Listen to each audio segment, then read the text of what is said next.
your door, baby. Close your door. What up, y'all?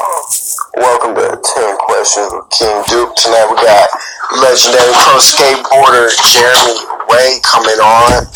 If you don't know about Jeremy Ray, he's had one of the most iconic shoes in skateboarding, especially in my generation that came up.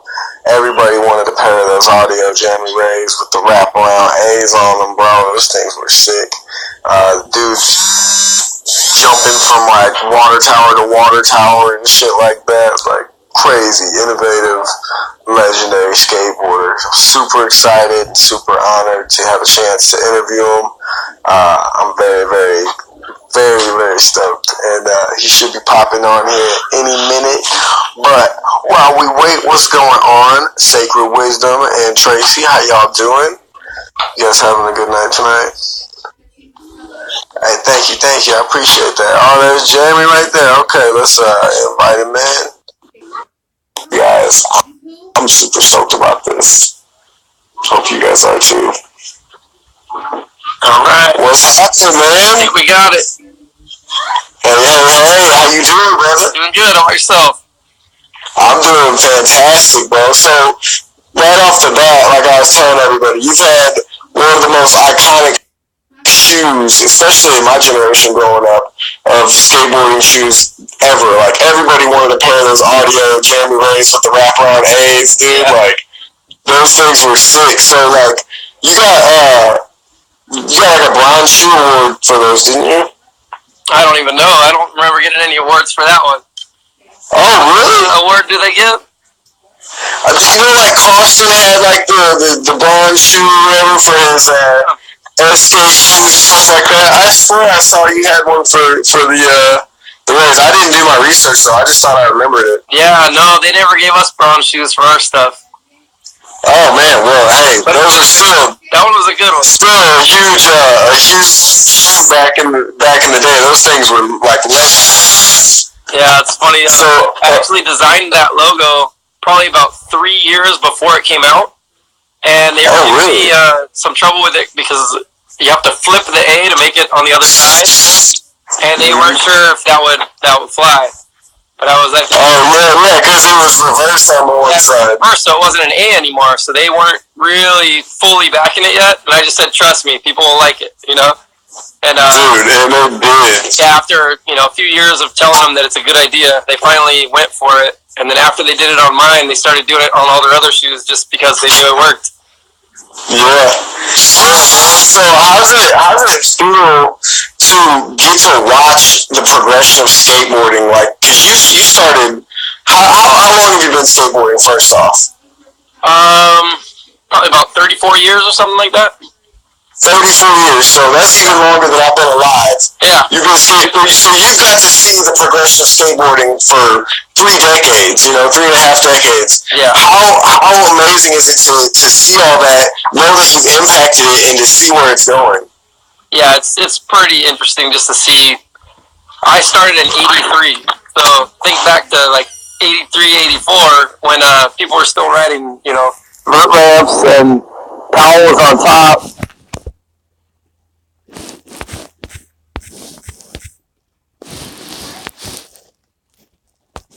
And they, just have like the big 5 companies, like big people doing it. And yeah, when everything transferred over to street skating, everything changed. And I was there for all that. So did you start out skating the vert ramps? Yeah, we would skate Mike McGill's vert ramp. The one down there, he had his own park down there. And then when we went to skate camp, we had a vert ramp there. I think that was probably the first time we had a chance to drop in on a vert ramp and, figure it out. Yeah? Do you ever skate vert anymore? We've been invited a couple times now to go skate the new Vans vert ramp, that Grosso one, because our buddy Ryan Endo pretty much runs the ins and outs on that one. So we have an open invite to go check it out, but it's been a bit since I've been on a real vert ramp. We skate the bowls a lot, though. Because a lot of the parks have big, vert bowls. But, yeah, we actually went to the Vans Park in Huntington Beach today to go check out the new combi because they switched the round and the square side. Yeah. So how was it? It was there and it was done, but they were not going to let anyone else skate it till this weekend. So Okay. yeah, they had it all fenced off still, but we got to skate the new street area, and they changed a couple things around for a contest they had recently, I guess. That's what's up. Did you get any cool new tricks today? I actually got to film other people doing cool tricks today. Oh, nice, bro. That's cool, man. I like filming too, man. Out and just filmed a couple people. But Leo Romero was rolling through that day, and he had a thermal with him, and I got a trick of Jeremy Liebre's doing a gap over to front crook on a rail. That was pretty cool. That's sick. Yeah, I just went down there to meet up with my friend Pat Janita and also Ron Resurrection. So they both got some stuff. Nice. Yeah. So I was talking to another one of your friends, Alex Mole. Yeah. And he was, because I'm going to interview him too. Yeah. And he was showing me that he just sent you down in Tampa, and he sent you a video of him holding up your Thrasher. Was it Transworld cover where you're ollieing from the water tower to water tower? Yeah, so Thrasher, yeah. Where he was at the out in Tampa. Someone had the old cover from '97.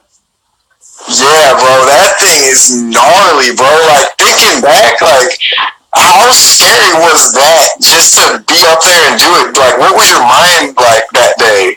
Yeah, that one, we'd been looking at it for years, and I knew just from checking it out before that it was possible. I stood at the edge of it and looked how far it was to the other side. I knew it would be really sketchy, but I knew I could do it. And then I brought our buddy Sturt, the photographer over there, just to go check it out. And he looked at it one day with me, but we didn't shoot it that day. And then one morning I was going to hook up with Ty Evans to go film the starting point video for Transworld. It was like a how-to skate video.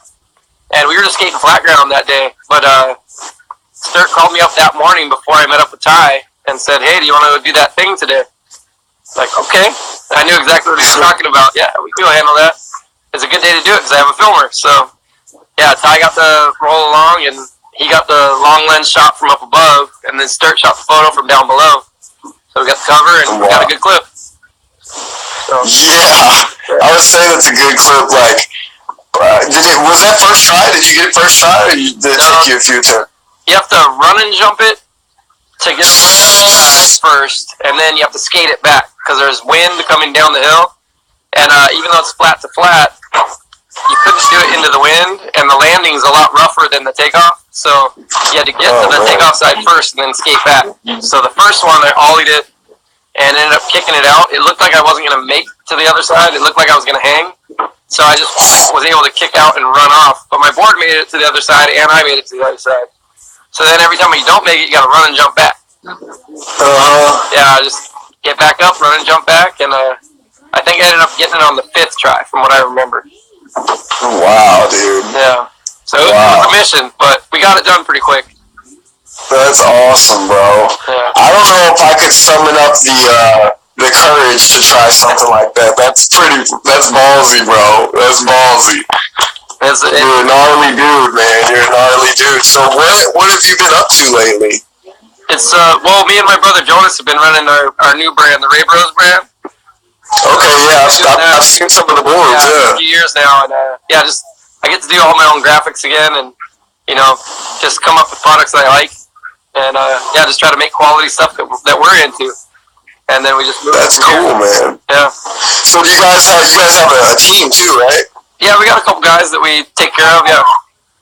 That's cool. So who are some of those guys? Well, we got our buddy Paul Luna, who's been skating with us since the early '90s, and he was our buddy that skated for Blockhead Skateboards. He was pro for them, and then he rode for Clean Skateboards with Jonas after that. And then I got him, and then we got Pat Janita too. So we gave Janita a board on our brand, and just try to take care of him too. That's cool, man. Yeah. That's cool. So, you guys got a lot of skate shops and stuff like that carrying your brand. You guys do a lot of online sales. Like, what's the market like? The local shops just like pop in on them and see what they need and make sure they're stocked with our stuff if they want it. And then we get random calls here and there from shops outside our area that want it. or even like Okay. we've had distributors hit us up for larger orders for the East Coast and also up in Canada. So everyone's That's cool, man. we're not going after it yet. You know. But I mean, it's still like you're living your dream. You got your own board company. You get to like skateboard for a living. Still, like, Yeah. how amazing has your journey been, man? Like looking back, is this how you imagined it? Like when you were a teenager, is this everything you wanted? No, I mean it's definitely not all it's cracked up to be. And it's not what they show you in the movies. So, you know, like it's a grind, especially later on in your career when sponsors aren't coming through, and you pretty much have to just pick it up and do it yourself. And yeah, it's been a struggle for sure. Like I wouldn't say we're making enough to even survive over here. You know? Really? Yeah. So everybody needs to go out and buy some Ray Brothers boards, huh? Yeah, the little brands are the ones that everyone should try to support the most because they're the ones that are actually trying to make it work. The larger brands, they got backers and corporations behind them. So yeah, they don't need it. So you 100% independently finance your board company, huh? Yeah, so we make our stuff all on our own and sell it on our own. And if we want to, make it bigger, we just got to get out there and sell more stuff. But that's what's up, yeah, man. it's on us.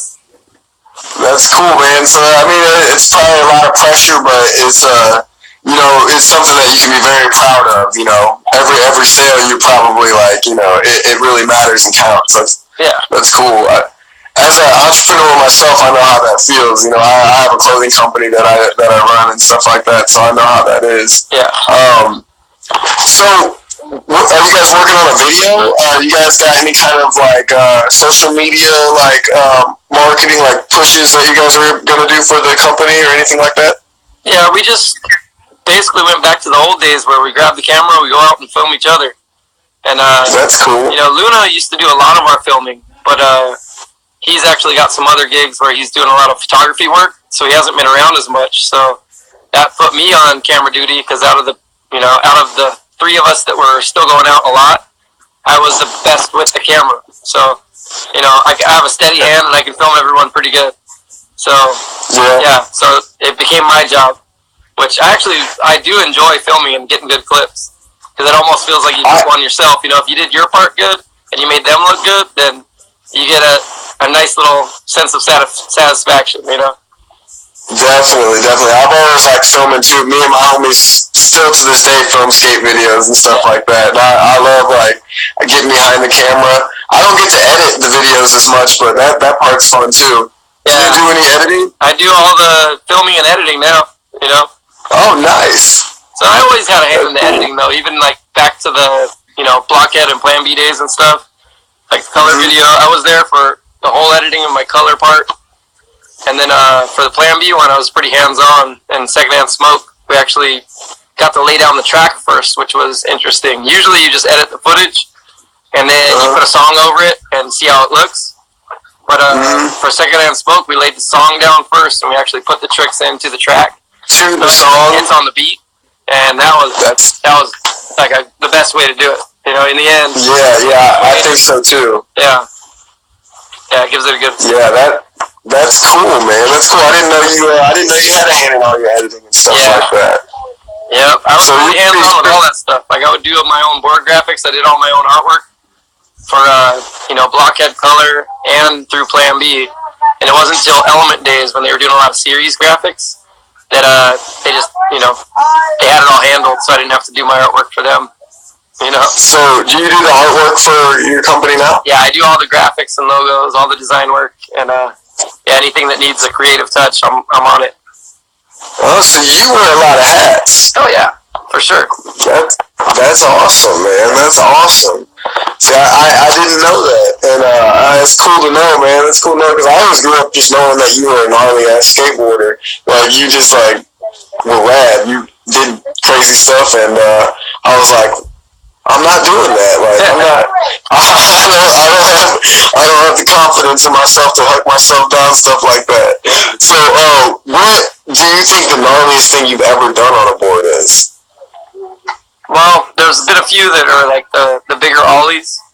So the Sports Arena triple set was probably one of the most physically challenging because there was a really short run up at the top, and you just got to go really far. And it's not like it's a huge drop, but it was really long. So that one was a challenge. And then there was another ollie from the color video, the one at the beginning of the part, where I ollie off a little curb cut over like a long cement piece and then a dirt gap. And that's probably one of the longest ollies I've ever done. That thing was 19 and a half feet in the end. Holy shit. And it's almost flat ground. You're coming off a tiny little curb cut bump, but it was so mellow that, it's not really helping you much. It was more about just going fast. Oh, kind of almost makes it harder too, like, you know what I mean? You gotta time it just right for that one and get off that quick little bump. But, yeah, man. Yeah, but in the end, it's probably still the longest ollie I've ever seen, Yeah, man. Yeah. What's your favorite thing to skate today? Lately, we've just been getting out to the local parks. They've been popping up in our area pretty often now. So there's some local ones in Anaheim that are pretty new. And then, there's a new one that just popped up in Anaheim Hills that we haven't been to yet. So we're just getting to know all these little parks and trying to get a couple clips every time we go out. And then, it comes back with me. I edit it together and put it up on Instagram just for people to enjoy. Then we got a couple books to do music and stuff, so we've been adding their beats onto the back of, background of the skating. We're working out pretty good. That's cool, man. That's cool. That's cool that you're that you're kind of co-marketing with your friends and stuff, and you guys are cross-promoting and stuff like that. Exactly. That's cool, man. Yeah, and as far as the promoting stuff goes, we actually have a new gig me and my brother are doing down in Huntington. Every Thursday night, they're doing like a core night at the bar. And it's our job to get people to come out, get all the skateboarders to come out. We get to put skateboard videos up on the TVs for everybody. And just make it like a fun skate night, Nice, doing bro. hurricanes down there on the Well, if I'm ever in the area, I'm gonna have to stop in. That sounds like fun. Yeah. So it's been going pretty good so far, and like whenever any of our skate friends have a birthday coming up, we'll throw them on the flyer and have everyone come out and celebrate with them too. And Josh County was our first guest host. He came out for the grand opening. And was Dave Duncan at that too? Yeah, Dave Duncan. I saw him promoting that. Yeah, I saw him promoting that flyer. I was like, oh, dude, I've been wondering what was up with Tosh. I interviewed Dave not that long ago too. Yeah.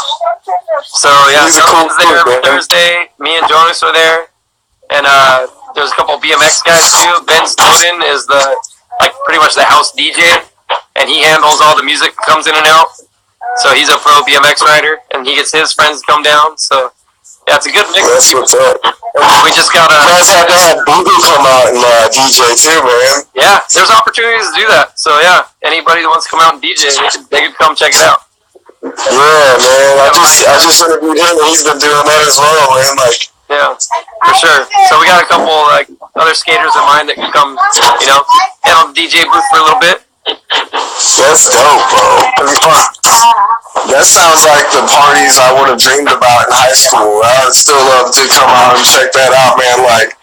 Oh man, that's so dope. So who are you watching these days on the skateboard? Like, who's your favorite pro of today's era? I mean, you always see amazing footage these days everywhere. So, I mean, that Carlos Riviero's dude, he's been doing some crazy stuff and just super solid. But I also like seeing guys like Grayson Fletcher. Yeah, dude, that guy's gnarly, bro. Yeah, super gnarly. So I've seen some of that stuff in person, and it's even more nuts. It's hard for them to capture it on film just because it's so gnarly that you can't really. You have to be there to feel it. Yeah, the footage doesn't even show how gnarly it is a lot of the time. I bet that stuff in person, you're just like, oh my god. Yeah, it's pretty rad. So. Yeah, bro, I can't. I mean, I gotta come witness it sometime. I need to go to one of those events that they're at. Yeah. Because have you ever been to State Laborious in St. Louis? That cathedral? No, I've seen pictures of it. Yeah, that's that. Yeah, Thrasher covered it. Yeah, bro. I've seen the photos. Yeah. You have to come out to St. Louis sometime and skate it, bro. It's amazing. Yeah, that thing looks incredible. Yeah, man, it's cool as hell. And they just put in a new half pipe too. They just switched around the whole layout of it. I haven't been back since they switched the layout, but I'll send you their information on Instagram and you can follow them or whatever and check it out. Cool. Yeah, man. Yeah. So, what is the plan going forward for 2019 for the companies and all that stuff? Yeah. We've been running our business pretty loose. It's pretty much we just make the product that we want to ride. We make enough of it that we have enough, and we can sell it and keep the thing rolling. We try to make more boards on each run, so we can just keep growing it slowly. And we're not following anybody else's timetables of like the different seasons. So like we gotta have our spring line ready to go on this date. Like we're not doing any of that. We just all design stuff, and if I like the way it came out on the computer, turn it into a real product, put it out when it's done. Because a lot of times when people are on those timetables, they're rushing stuff to get it done on time. And they're sometimes cutting corners on quality or just trying to rush it out before it's done. All of our stuff, like when it comes out, it's nice and perfect. It's done. Yeah, man. Yeah. And you have time to really criticize it yourself and see if you want to do it. Like make sure that it's exactly like you want it. I like that. Yeah, I get to roll over the logos and stuff and make sure it looks right. Make sure the colorways are good. And then as far as when it comes time to do our video, there's gonna be no deadline on that. We'll just keep chipping away until we feel like it's done. Just put it together when it's right. Oh, gee. The fire alarm. Oh, man. So, I got one more question for you. Okay. What you got? Who do you think should have got Skater of the Year? Who got it? You think Black Guy got it? Was it Tyshawn Jones that got it? Yeah. Yeah. I saw his part. The stuff he did was gnarly. Fuck yeah, he's gnarly as hell. Yeah. So I don't know who should have got it, but I mean, good guy as any, right? His stuff was amazing. Yeah, no doubt.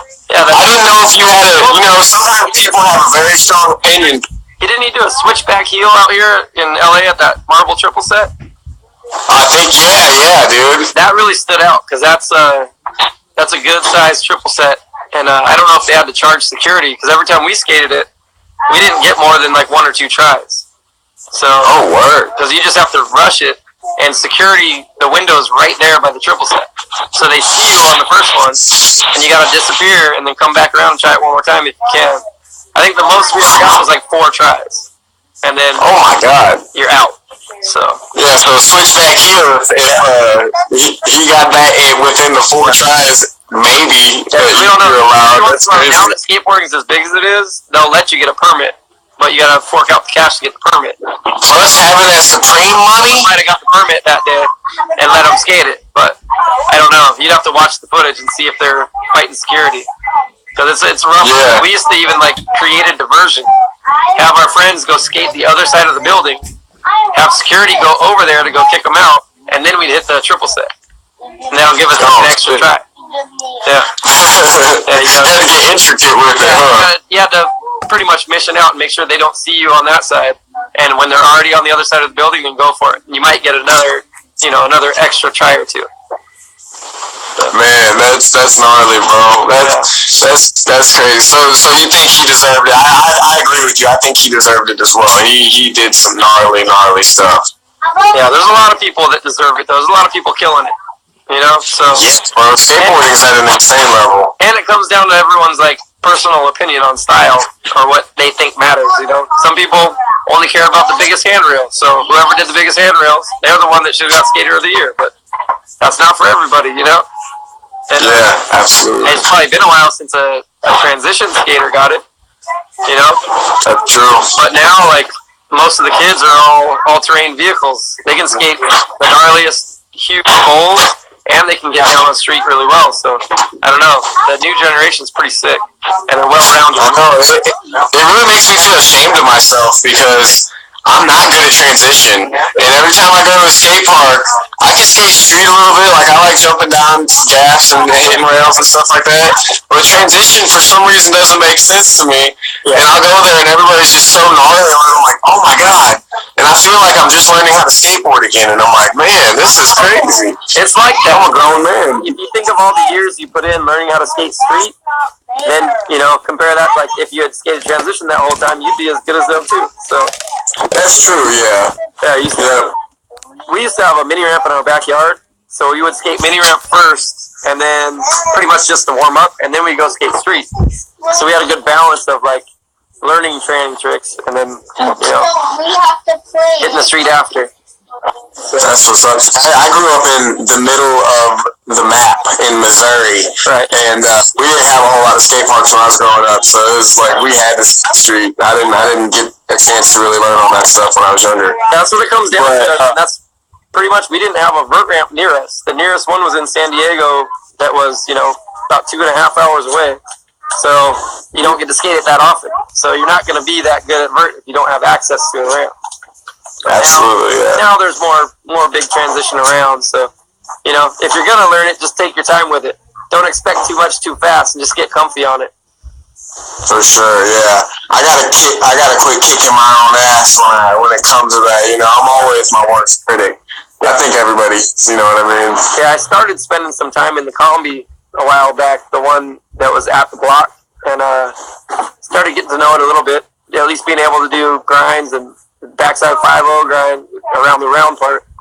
But, I was never that good at the airs. I couldn't do like a proper backside air, but I could frontside ollie out over the coping, stuff like that. But, I got backside air, that's kind of scary feeling. Every time I'd grab my nose, my back foot would come off the board. So I don't know how to do that, They do like a crossfit style where they straighten their back leg but keep it on the board. I could never figure that out. So I'll have to work on it. Me either. There's still stuff to learn. Yes, there always is. I got a challenge with Beagle. When we were interviewing, we found out that neither one of us could backsmith. So we're in a competition to see who can learn it first. You got to do it on. Neither one of us has learned it still. On anything, I guess. Yeah, neither one of us know how to do it. So I didn't make any kind of crazy stipulations, and he didn't either. Yeah. Well. Have you tried it yet? I have. I tried it on a picnic table bench, and I was getting pretty close to it, but it's still like it doesn't make a whole lot of sense to me, man. It's like I don't know. It's hard for me to position my body that way and keep my balance and everything, Yeah. Push through the ground. I remember them being pretty tough too. Like that's my son Jackson. Hey, what's up, little man? How you doing? He's getting ready for soccer practice. He got soccer. Nice. How old's Jackson? 7. 7? I got a 7-year-old daughter. Yeah. I got a 4-year-old daughter as well. Yep. It's my daughter Jaden's birthday tomorrow, and she's turning 5. Nice. Yep. That's what's up, man. Well, congratulations and happy birthday to your youngest. Yeah. JD, is that your youngest? I'm assuming that's your youngest. I don't know. She's my youngest. Yeah. Hello, how you doing, kiddo? Happy birthday. There she is. Yeah, she wants to go to Chuck E. Cheese for her birthday, so maybe we'll go do that with her. That's like a nice. Yeah, you gotta do the Chuck E. Cheese, man. Yeah. Everybody loves Chuck E. Cheese. Yeah, she went to a friend's birthday at Chuck E. Cheese, and she was just like, "Yep, this is the place. I want to come here for my birthday." So it's got that aura about it. Once you go in there, you're like, I need to come back often. As often as I can afford. And for me, that's not that often. Yeah, it's almost like Kid Vegas, because there's all play and you win tickets and you get prizes. So it's like Vegas for little kids. Their pizza tastes better now too. Yeah, they do. It does. Yeah. Yeah. I remember when I was a kid. When I was a kid, I didn't care. I ate the pizza anyways, but I don't remember it tasting as good as it does now. Yeah. People, because we had to go there for a few kids' birthdays and other things, now that we got little ones around. But, the family was saying the same thing. The pizza got better since they remembered. Yeah. Yeah, man. Well, Jeremy, bro, I appreciate your time, bro. I appreciate you letting me get to know you, getting a chance to talk to you, learning about you, bro. Like, this is one of my dreams come true, man. I used to look up to you, watch you skateboard. Like, I used to see you in magazines all the time. Like, man, that's crazy. That's what I wanted to do when I was younger. And I didn't get a chance to become a pro skateboarder, but I get to skate all the time still, and I get to interview people like you, so I'm still kind of living my dream, and I appreciate you helping me do that, man. Yeah, that's rad. Appreciate it too. That's cool. Yeah, man. Well, thank you. You have a good night. Happy birthday to your daughter. Have a good birthday party tomorrow, and have fun at soccer practice, dog. Yep. You hear that, Jax? Right on. Yeah. Thank you. Appreciate it. Yep. No problem, man. I'll be watching your Instagram and checking the footage, bro. Yeah, I'll get that edit done either later tonight or tomorrow from today. So you'll see some stuff. Okay, sounds good, man. You'll see it pop up. Sounds good. I'll be checking it out, man. All right, cool. Yep. All right, brother. Much love, man. Yep. Have a good one. Peace. You too. Yeah. I was like, no, that's not what I'm meaning. It's okay. No freaking out. I will figure it out. I will come out there for the baby. I promise. I don't want you panicking and having anxiety attack. I promise. She's not going anywhere until y'all come out in October. So like he went on a freak out mode, and then I felt bad because he didn't respond to me for like 45 minutes, and I was like, oh my god, he's probably just freaking out. He's freaking out. I know, it's funny as hell though. No.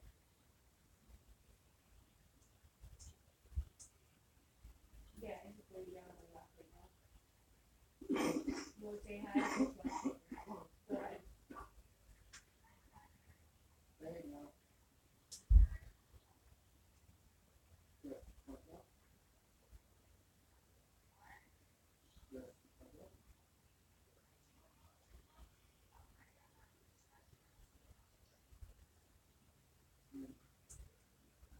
Dude, he's freaking out.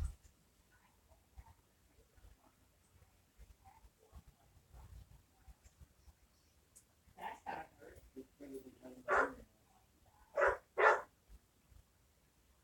Michael says that's better than having a in your head.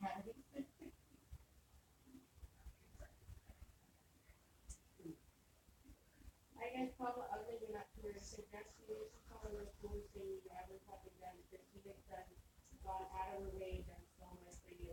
If you need to give her a baby, that's fucking awesome." Michael's all weirded out by Papa Ugly.